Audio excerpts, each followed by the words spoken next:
নমস্কার বন্ধুরা, ফুটন্ত গরম তেলে কাঁচা চিড়ে দিয়ে যে এত সুন্দর রেসিপি তৈরি করা যায় তা দেখলেই আপনারা অবাক হয়ে যাবেন।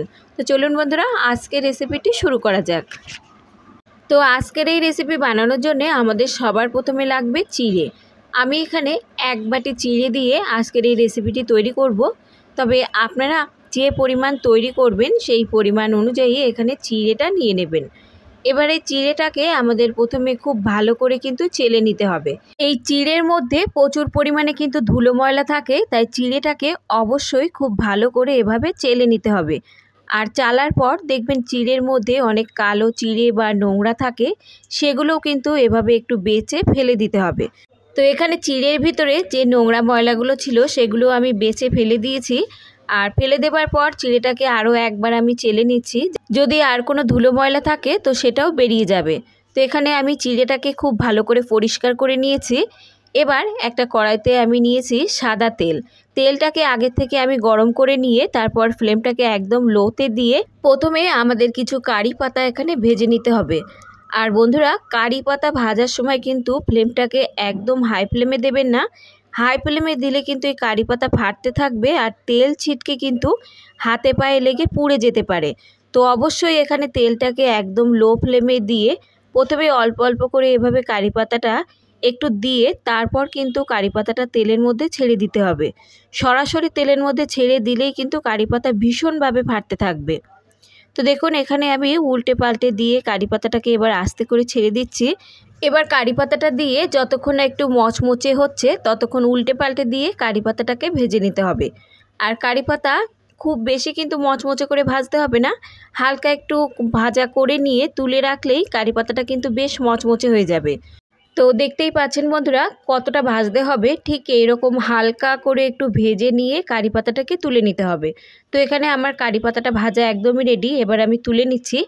কারি পাতাটা তুলে নেবার পর ওই তেলের মধ্যে এবার ভেজে নেব কিছু চীনাবাদাম।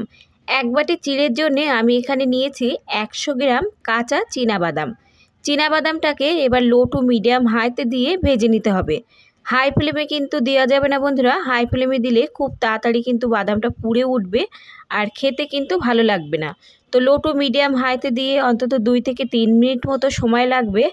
তো এভাবে ভাজলে কিন্তু বাদামটা কিন্তু বেশ মচমচে হয়ে যাবে আর খেতে কিন্তু বেশ ভালো লাগবে। তো এখানে আমার বাদামগুলো ভাজা রেডি। এবার আমি তুলে নিচ্ছি। আর তোলার সময় বন্ধুরা অবশ্যই এভাবে একটু বাদামগুলোকে ঝাঁকিয়ে নিতে হবে, যাতে করে বাদামের মধ্যে যে এক্সট্রা তেলটা থাকবে সেটা কিন্তু খুব সহজে বেরিয়ে যাবে।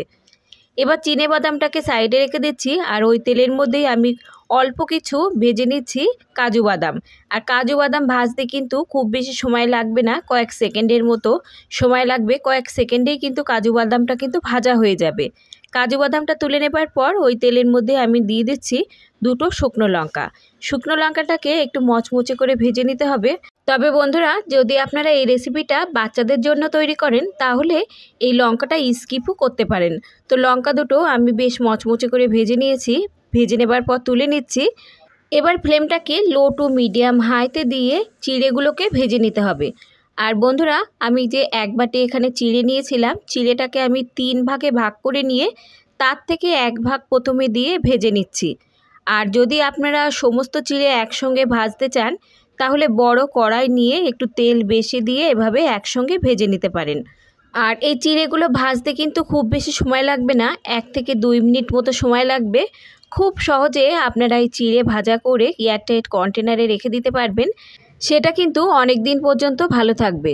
তো বন্ধুরা, বাজার থেকে না কিনে বাড়িতে কিন্তু খুব কম সময়ের মধ্যে ঝটপট আপনারা তৈরি করে নিয়ে একটা এয়ারটাইট কন্টেনারের মধ্যে ভরে রাখলে এটা কিন্তু আপনারা সন্ধ্যার টিফিন হিসেবেও খেতে পারবেন, এটা বাচ্চাদের টিফিনেও দিতে পারবেন, আবার কখনো ঝটপট মুখরোচক কিছু খেতে ইচ্ছে করলে এটা বানিয়ে নিতে পারবেন। তো দেখুন বন্ধুরা, এখানে আমার চিড়েগুলো ভাজা একদমই রেডি। এবারে চিড়েগুলোকে তুলে নেব। আর দেখতে বন্ধুরা দেখুন চিড়ের কালারটা কত সুন্দর লাগছে। আর এই চিড়ে ভাজার টেস্ট কিন্তু বাজারের যে কেনা চিড়ে ভাজা তার টেস্টের থেকে কোনো অংশে কিন্তু কম হবে না। তো দেখুন এবার তুলে নিচ্ছি আর এরকম একটা ছাঁকনির উপরে তুলে রেখে দিচ্ছি, যাতে কিনা যদি কোনো এক্সট্রা তেল থেকে থাকে তো সেটাও কিন্তু খুব সহজে বেরিয়ে যাবে।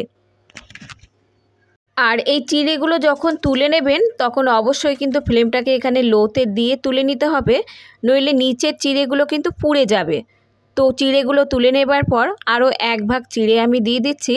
আর চিড়ে দেবার পর এখানে কিন্তু অনবরত নাড়াচাড়া করতে থাকতে হবে, যাতে কিনা সমস্ত চিড়ে খুব ভালোভাবে একসঙ্গে ভাজা হয়ে যায়। তো এখানে আমার এই চিড়েগুলোও ভাজা একদমই রেডি, এবার তুলে নেব।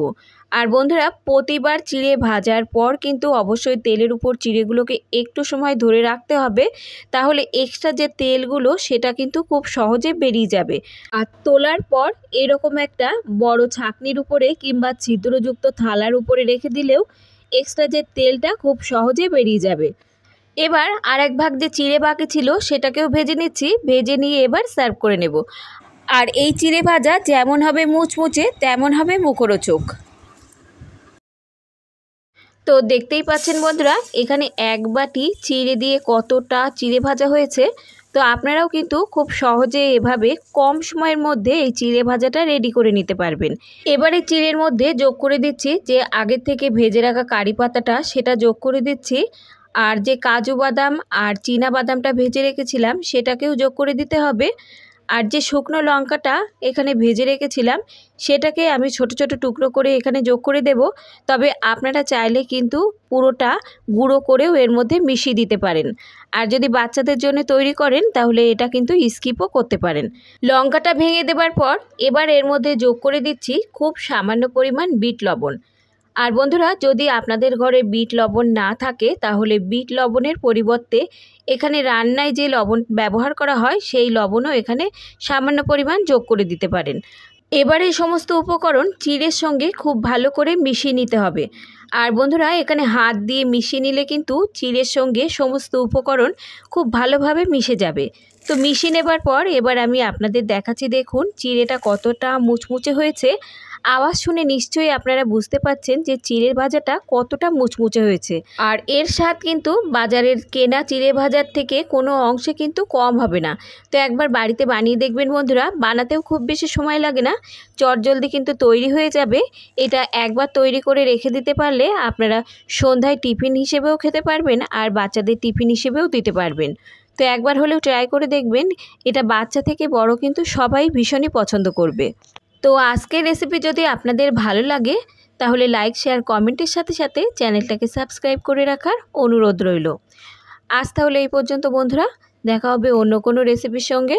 ততক্ষণ সুস্থ থাকবেন, ভালো থাকবেন। আর রেসিপিটা দেখার জন্য সকলকে ধন্যবাদ।